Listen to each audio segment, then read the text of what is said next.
in both games. They got the Rubik second game as well. They got that Centaur out. Okay, so with the lifestealer as well, which we talked about. But Seeker coming into is in this the draft, pool. Seeker would actually be quite good for them because it would allow them to do well in the lane.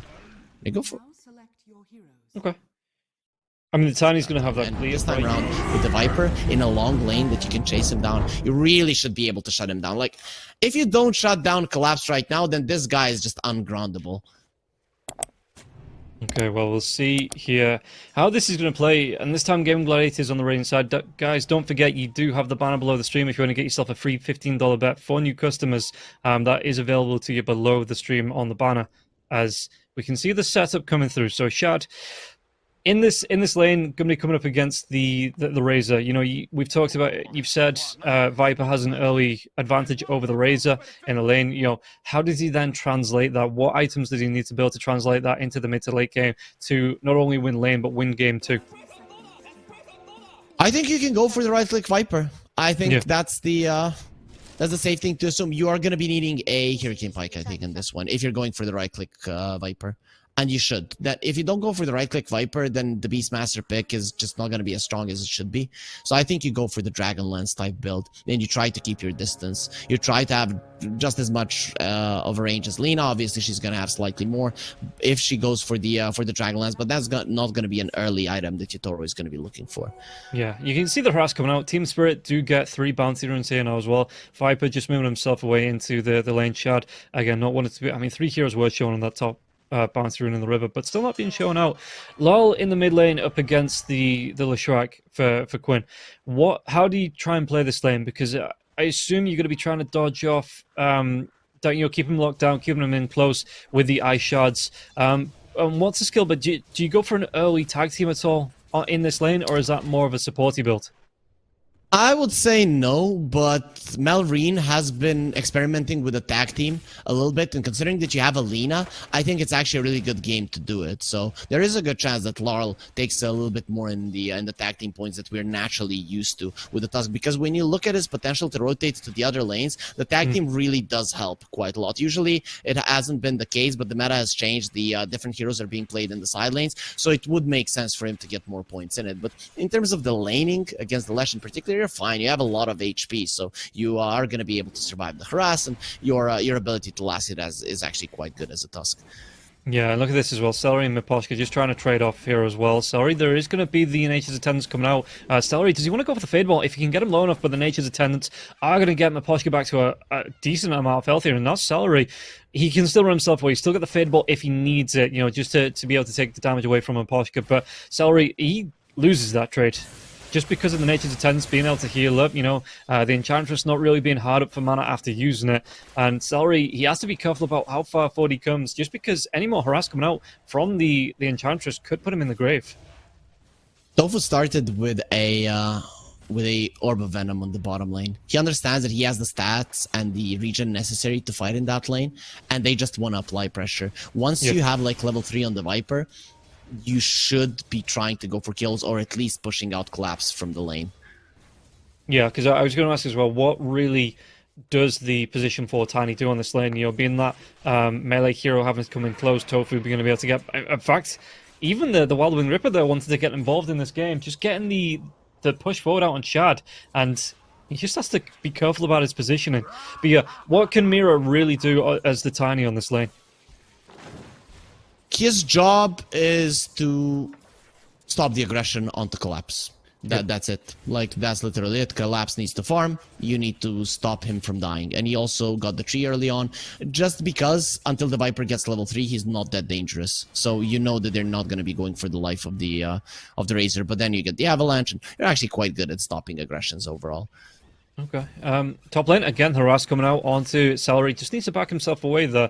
And the right clicks as well from the Lina as well as Miposhka. You know, if you can get a really good LSA, might even be able to get the damage to take him down. So yeah, has to be careful. The LSA is actually connect onto the Beastmaster now as well, but the Fade Ball, does it bounce all the way through onto the Enchantress as well? Do they have enough to take him? The Enchant coming out onto Ace. Ace looks like he might be able to run this one off. And now they change targets onto Celery, but Celery, again, he was already a decent amount of health, and most of the initiation already used from Team Spirit, so they are going to be able to back themselves away. Ace just needs to be careful about coming too far forward. It's not a lot of mana left on him. Not a lot of regen there either. He has the mangoes, so that's gonna allow him to be somewhat okay here in terms of CS. But until he gets the Helm of the Iron Will, he's actually gonna be in a ton of trouble. Bottom lane, there is going to be a chase down. Shad might actually be the first blood. Shad is going to be the first blood, and Collapse is going to be able to pick this one up. Tofu can he get himself away from this one? There was one more right click. The plasma field, it might be enough. It will be enough damage, and Collapse gets himself a double kill in the first 4 minutes of this game. Oh no, guys, they've countered Collapse again in the lane, and once more he has shown him how it's done. You know, it used to be Razor is a counter to the Viper in the mid lane. Then they changed the Viper, given this poison attack that does so much damage, and it changes. Oh. But and even in a long lane like the side lane, it's even worse. And Collapse just makes it happen. Like, he makes it happen because he's the one that starts off the fight. They don't even use the Tiny to stop the advance. They actually go aggressive themselves. This is a complete disaster for Gaimin Gladiators. If there's something that needed to go well for them in this game, it's the Viper versus their Ace lane. And it's not that it didn't go well. The Viper is being doubled, and now he's going to be trailing the levels. He's in so much trouble. Yeah, you can look at the last hits there.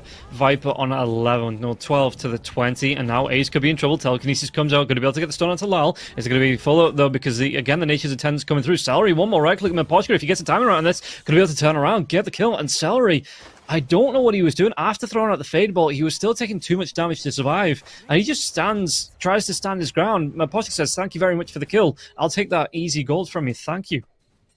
This 2k gold lead 5 minutes into the game is huge for Team Spirit. Not like, okay, 2k gold lead can be huge early on in the game, of course, but the thing is that the ones who transition first into the early mid game are Team Spirit. So Gaimin Gladiators, they kind of have a few more minutes to change it up, and again, they're losing the Viper. Yeah, and there's going to be a really nice rotation coming through from Lal now as well. And Tofu, one more right click. Again, Collapse. Going to be able to get a kill out of this Lal. He picks up it onto Shad. And he's only going to be missing from the lane for, what, around 30, 40 seconds. He's only going to be able to get himself back in the RSA. It connects onto the Beastmaster now as well. The Centaur Stomp even getting involved here. And Ace, is he going to be able to get himself away? The body block's coming through from Miposhka. Ace maybe tries to deny himself from neutrals, but one more right click. And Miposhka will be able to pick himself up another kill in this game. 6-0 on Spirit. And you talked about how fast Spirit's lineup in Gaimin Gladiators need to slow this game down. It looks like there's no brakes on this train so far in this game. Yep, and for people who haven't watched Aoi explain like the drafts on the on TI, look at this. The tossback comes through now as well. Tofu, he has to throw out the smoke screen to make sure he doesn't die, but Mira, he's just not bothered about getting aggressive onto this, and they're even contested onto these stacks. And guys, don't forget, below the stream on the banner, you can get yourself a free $15 bet. All you need to do is click the banner below the stream to get that. Anyways, coming back to the Aoi point here. Yes. I mean, the thing that he said is they countered 33 in the lane, but he has played the matchup 1,000 times because he has spammed this hero, and the other players have played the matchup 10 times. So even though on paper it should lose, you still win it. I feel like when I watch Collapse, it's like he has played every matchup 10 times more than his enemies, like, because he approaches it in a better way every single time. And not to take it away from Mira, he's doing a good job as well.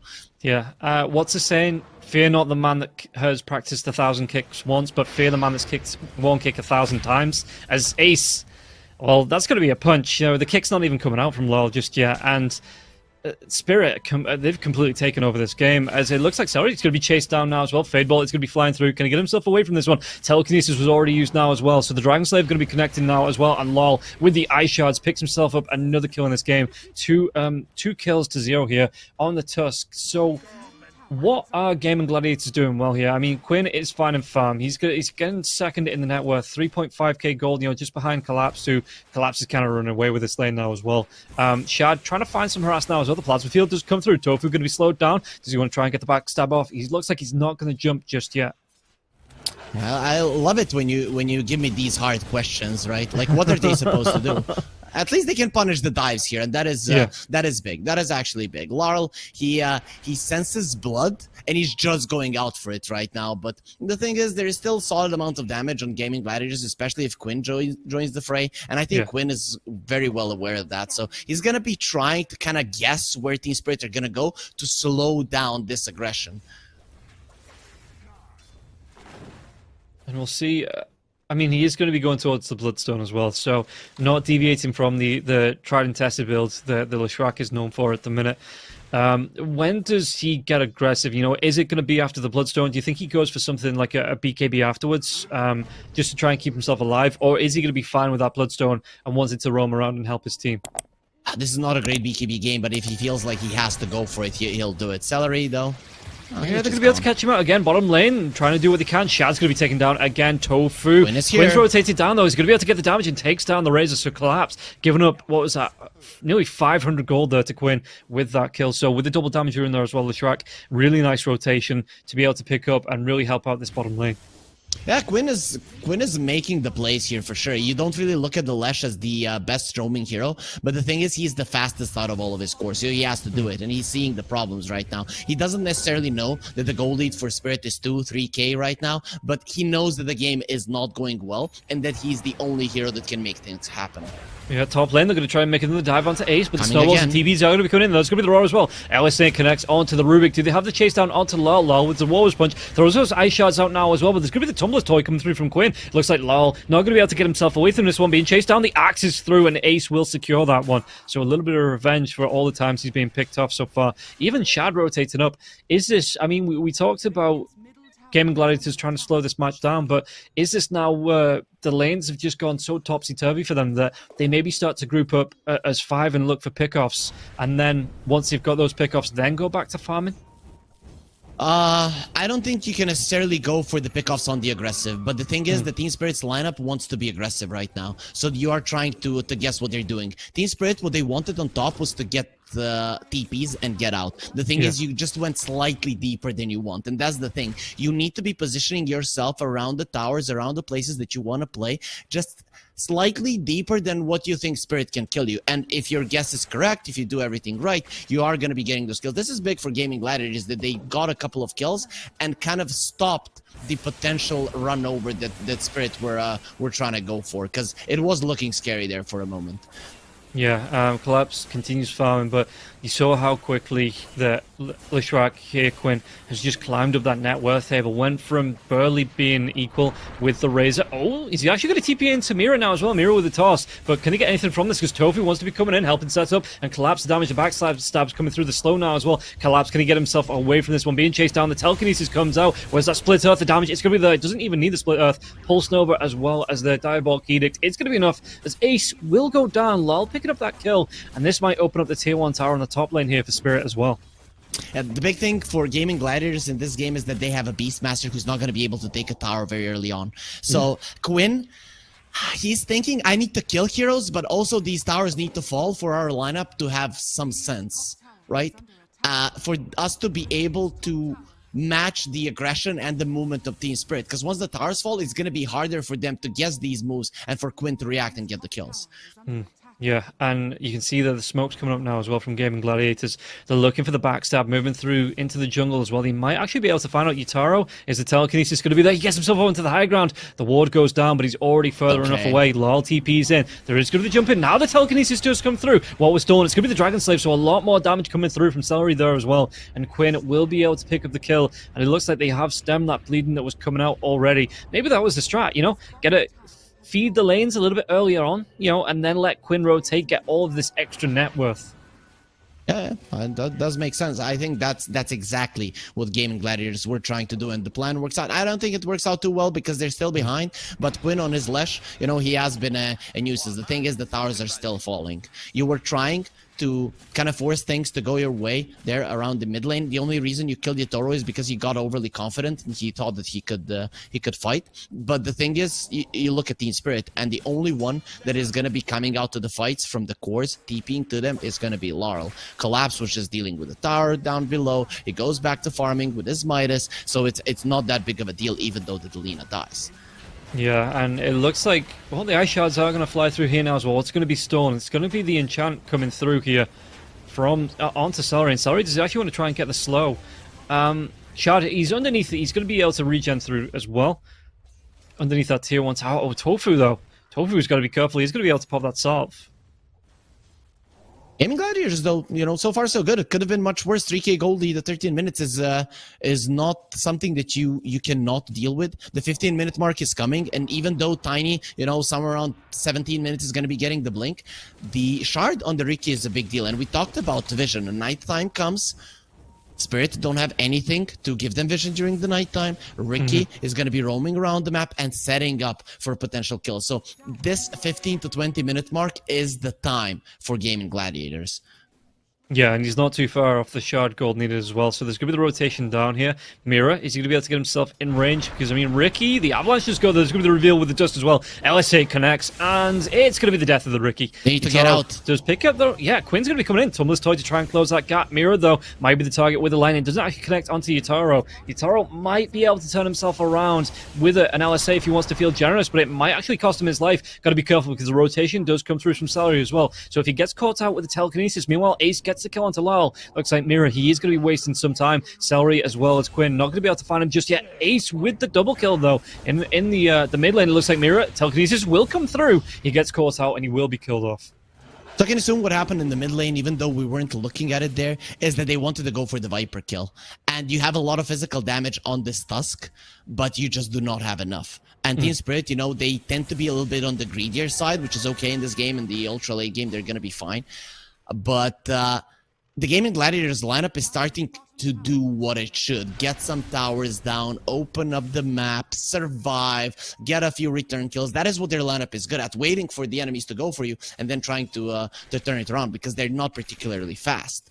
And even they're using the slash to get a couple of kills on the side lane. So overall, I think Gaimin Gladiators in the past couple of minutes are quite happy with what has happened. And now they're only going to be hitting their timings. Though hitting the timings doesn't necessarily mean that you're going to be using them. You might get overly aggressive. But either way, our viewers, they can decide by clicking on the banner below. You get the $15 free to bet if you are a new customer on the Betboom website. Yeah, Beastmaster, he's already got the Helm of the Dominator up. Vlads is there as well. Once that Helm of the Overlord, and once that comes up, does that really accelerate what Ace can do around this map, being able to take one of the Ancients and just help push in these towers? Does he then try and take back control of this top lane, put pressure onto the tier 2 tower top? Or is it going to be that, he uses the Aura and uses those Ancients, the neutrals, to help push with the rest of his team? You use the Ancient to pull heroes to the top lane so that you can use the numbers advantage in the mid lane. You don't have the mobility on your heroes, but you have the ability to force the enemies to come defend towers. Okay, well, Lal, what was stolen? It's going to be the tag team. Okay, I mean, that... Yeah, and it's not really what Rubik wants anyway, because he doesn't want to be in punching range of anybody. If he's in punching range, his chin is not gonna take the beating of this Tusk. I mean, if you just look at, they're not even close in terms of categories.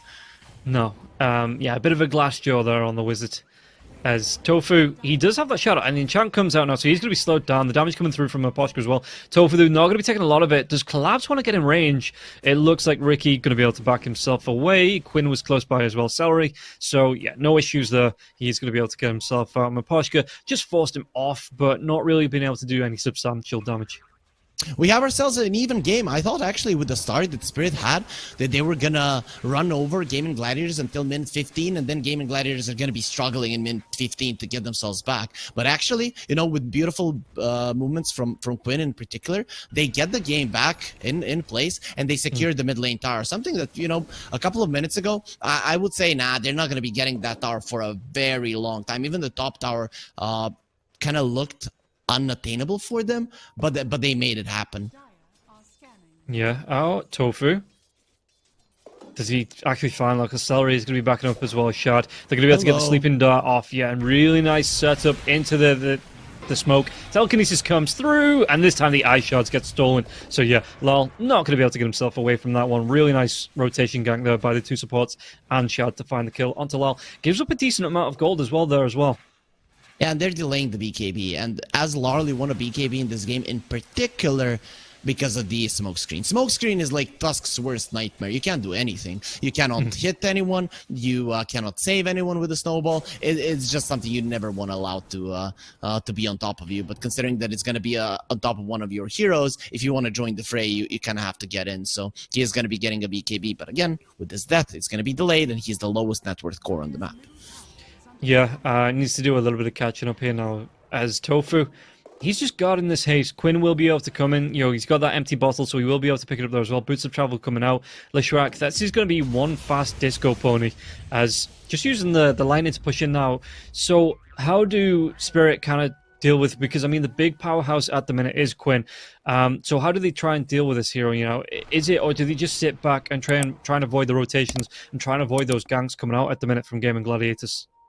Spirit have the burst potential to kill the Lesh. I mean, even with the Bloodstone and the Boots of Trial, he's not that tanky. But top lane, they're going to try and go. Snowball's going to be coming through onto Ace now as well. The chase down. Collapse will be there with a Plasma Field. Whether the Walrus Punch do have enough damage, the roll will be used. But Ace, can he get himself out of this as well? It looks like there's going to be the TP coming in from Quinn. And Quinn wants to get involved with the fight. Split Earth going to miss, but it's still going to be the kill onto Lal. Well, Snowball, it's going to keep him alive for a little bit longer, but that pulls Snowball going, and Quinn will effectively secure it. And yeah, it looks like Spirit, the rest of them just need to retreat. That Ancient Granite Golem given so much HP to Ace. That's why he lives. Also, I think that this game in particular, he should have gone for more points in tag team. We're seeing some damage issues coming out from Team Spirit for sure. He just gets his spells off and then the Tusk isn't doing anything. No, Tofu, does he actually want to die? The Sleeping Dart's going to come out, but the Avatos is going to be there. Ricky taking a lot of damage. And the Lightning, he's going to be able to get the jump away, though. This might put Mira in trouble, but there's going to be a double, connects and take down the Rubik. Another damage onto Quinn. Quinn could get himself away from this one with the Link there, as well as a Plasma Field. They might have enough damage, but that Static Link is going to be cancelled. The right clicks, though, coming through from Yataro. They still get the kill. Tofu is going to be invisible. Whereas that reveal, the Snowball will come up now as well. Was the Walrus Punch the damage, and they take down the Ricky. And it looks like Gaimin Gladiators, they lose 3. They have to retreat there. Yeah, you can see Ace, he didn't have the Roar, and it does open up the pit if they want to go in. They won't. They have the damage necessary. This is the thing. Team Spirit were lacking damage in this game until Yatoro joins the fray. The second he starts TPing to that tower, you need to be far away if you're Gaimin Gladiators. But alas, they weren't. They kind of got used to being able to survive anything, and now they get punished for it. And quite heavily at that, if the Roche falls as well. Yeah, Shad, he actually wants to go towards the BKB. Roche will go the way of the die there as well. The Nether Toxin not doing the job to finish off Roche. He might even lose the Dragon as well. And it's going to be Yataro that gets the edge. Shad being thrown right back into the danger. And he gets taken out 30 seconds without him. And now Spirit, do they want to turn on the gas as well? Slowing down. Plasma Field comes out. Celery trying to get himself away from this one. Maybe even trying to deny himself to the neutrals. But it looks like Yataro, he's just going to say, thank you for the free ancient stacks. I will be taking those.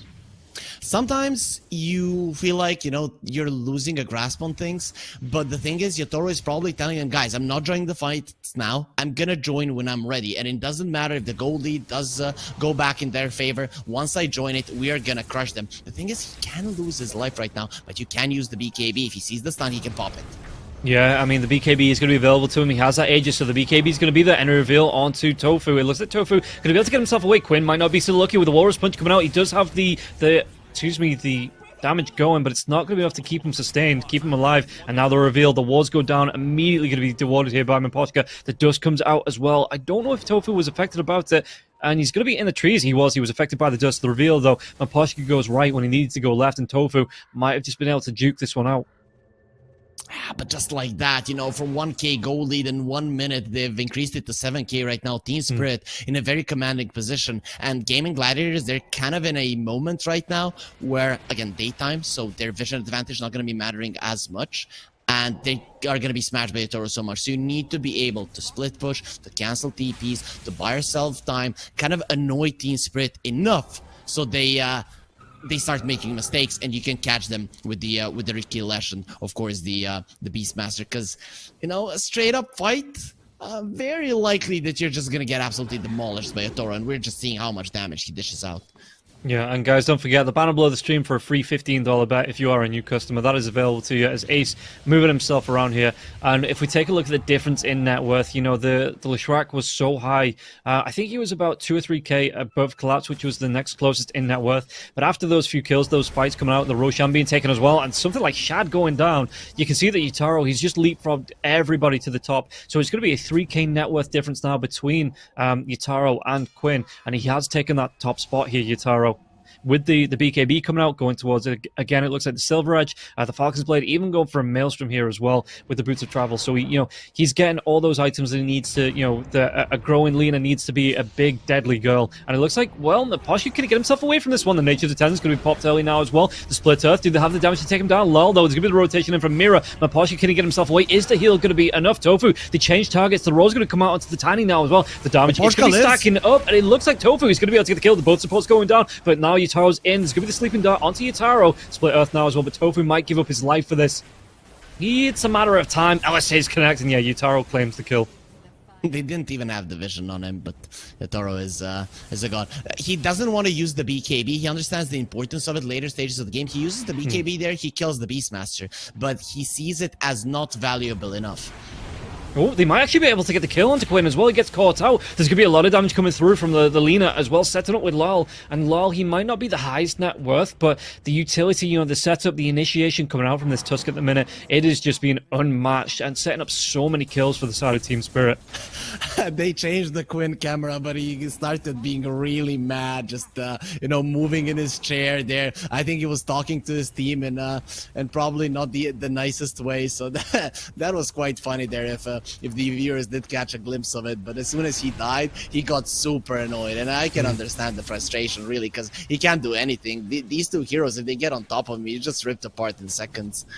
Yeah, and we can see here now as well, Shad, the net worth, he is now one of the lowest cores by about 2,000 gold to the nearest core, which is going to be his Beastmaster. So this Viper, it's not really, worked out. We talk, Vipers win lanes, lose games, but at the minute he didn't even win the lane. And Yutaro, he's just underneath the tier 3 towers, cleaning up Tofu again. Look at him, he's just accelerated his net worth right to the top of the leaderboard. 5,000 gold ahead of Quinn now on that with 18,000. And Collapse, they're just picking off heroes left, right, and center. The LSA is going to connect now as well onto the Beastmaster. The Beastmaster tossed up into the air. The right clicks come through on the other lane. Collapse, can he do the damage? He gets the TP away. Shad, he was barely able to survive through that there as well. 2 heroes on top of him, and Collapse gets out. And imagine if he dies to the Eye of the Storm there while the Racer is TPing away. That would be so sad. But yeah, this is looking very tough for Gaimin Gladiators. Team Spirit, they won the early game. They played a little bit more on the farming side, so it looked like Gaimin Gladiators were taking it back, but Yutaro just said, I'm done, and they're kind of done as well, and that's what happened. Right now, with the 14k gold lead 25 minutes in, they control the entirety of the map. The vision advantage from Gaimin Gladiators is not going to be there because so many wards are out for Team Spirit, deep wards as well, and you can't really leave the base. And this is the thing, if you have a Beastmaster lineup, Ricky lineup that can't leave the base, these two heroes are completely useless. Yeah, and the Enchantress as well. The Ancient Creeps are coming out from the Beastmaster, so he's not able to steal those, but he's still using what he can now, using the Enchanter to get the slows down as well. And we're going to see a 5-man smoke coming out for Gaimin Gladiators. They are trying to get something, anything out of this game to get them back in it, because it's a 15k net worth lead going the way of Team Spirit. Oh, Tofu, though, he's going to be invis, walks himself underneath. It looks like the sentry ward was down. Smoke's going to be there. Do they get the kill onto Tofu? Tofu's keeping himself alive for now, and the snowball comes out. They might be able to get the kill onto Lal, but it's still Yutaro setting up again, and LSA Laguna Blade comes out. They take down the Beastmaster, and Shad's going to be the next target. Yutaro, he wants to carry on going. Quinn going to be slowed down, doesn't have the BKB there for himself, and Quinn, the damage isn't going to be enough. The snowball again, it is still going to be able to secure this. He take down all 3 cores. 5 heroes dead, a buyback for the Rubik. It might be a dieback for the Rubik. Celery couldn't get a range to save his teammate, and it's just going to be an absolute team wipe going the way of Team Spirit there. And look at Lina he's going towards the Satanic, already got that Silver Edge out, and the next item going to be that Scotty there as well. So that Bloodstone for the Leshrac not going to be any use at all in these fights, and the win probability 95% in favor of Team Spirit. It's looking very over at this point. I thought there for a second that Laurel had an Aghanim Scepter, but it was actually a 4-staff of the rule. I was like, is he really this bad manner? Like, kick him in the behind, send him back, like, you don't belong here. But that was just a bonus kill. Overall, the way that fight started, it was Laurel, like, I'm gonna blink out, but Mira, I'm gonna blink in, just hose him who's boss. Laurel has actually been the more aggressive one, but this time around he kind of lost his nerve. Yeah, and again, you can see that Yutaro, he's not overextending. He knows when he needs to back up Tofu. He might have come a little bit too far forward, though. Yeah, the toss is going to be there now as well. Tofu, he has to get himself away, jumps himself back to Shad. And how far away? 35 seconds at least on the Roshan. Quinn, does he want to try and do the damage onto Collapse? Collapse is broken though. He's got that BKB up in the next couple of seconds, just going to be able to walk himself away from this. I mean, I'm not sure. Gaimin Gladiators, they seem broken to me. 23k gold deficit, you know, it's not pretty. Otoro, now he has the Satanic, so this guy's not gonna die. Like, unless you roar him and destroy him from 100 to 0, he's not gonna die. And he has 3k HP. Your ability to do damage? Limited, especially because you have overtime damage. Sometimes a overfarmed Lesh can seem like a burst damage hero, but this is not an overfarmed Lesh. This is, you know, I don't want to say underfarmed, but when you compare him to the Lina and the Razor, that's just what it is. Yeah, and he's still trying to find the farm, do the best he can. Going towards the Sanjin Kaya, would you have liked to seen the BKB? Because it just seems that every time the Mirror jumps in, you know, the Avatos comes out, the Shard's locking down there as well, the LSAs are slowing him down. Oh, in fact, they might try and get something out of this, Lal, though. He's going to be able to move himself away from the Split Earth, and Gaimin Gladiator's going to give it up. But yeah, would you have liked to seen Quinn go back for that BKB at any point? Whenever I see a team losing the game, if they pick up a BKB, they just lose 100%. So he's gunning for the win. The double LSA is going to be able to take down Celery. The Rod does come through. There's going to be the BKB now as well. The Snowball, though, connecting it. It's going to collect Yutaro, just dragging him in closer. Quinn, another LSA, but the BKB comes out from Chad. What damage can they do? Because he's going to be turning around with a light right clicks at Chad. He just gets right clicked all the way through that BKB. Yutaro doing so much damage, and now the Shards comes out. Quinn's caught in it, and GG's just going to be called. You look at this team spirit, 35-14, and a 26k net worth lead coming in at 29 minutes. Team Spirit, they take the game, they take the series